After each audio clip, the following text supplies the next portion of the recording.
Завершающий концерт филармонического сезона прошел накануне на сцене Государственного театра оперы и балета. Симфонический концерт «Вечер в итальянском стиле» под управлением заслуженного артиста Якутии Фабио Мастранджело поставил великолепную точку 8-му сезону Государственной филармонии Якутии имени Галины Кривошапко.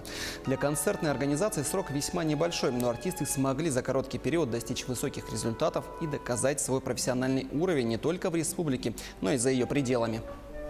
Самым главным событием завершающегося концертного сезона – это, конечно, участие филармонии, симфонического оркестра филармонии в днях Республики Саха-Якутия, Москве и Санкт-Петербурге, которые были посвящены большой юбилейной дате – 385-летию вхождения Якутии в состав российского государства.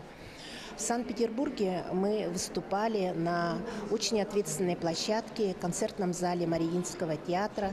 Это было уже наше 5-е выступление, и мы очень страшно гордимся тем, что не каждый симфонический оркестр удостаивается такой чести представлять музыкальное искусство страны на сцене Мариинки, поскольку зал там был полностью из зрителей Мариинского театра, которые приобретали билеты, было очень много иностранных слушателей. Была сложная программа, но мы с этим справились.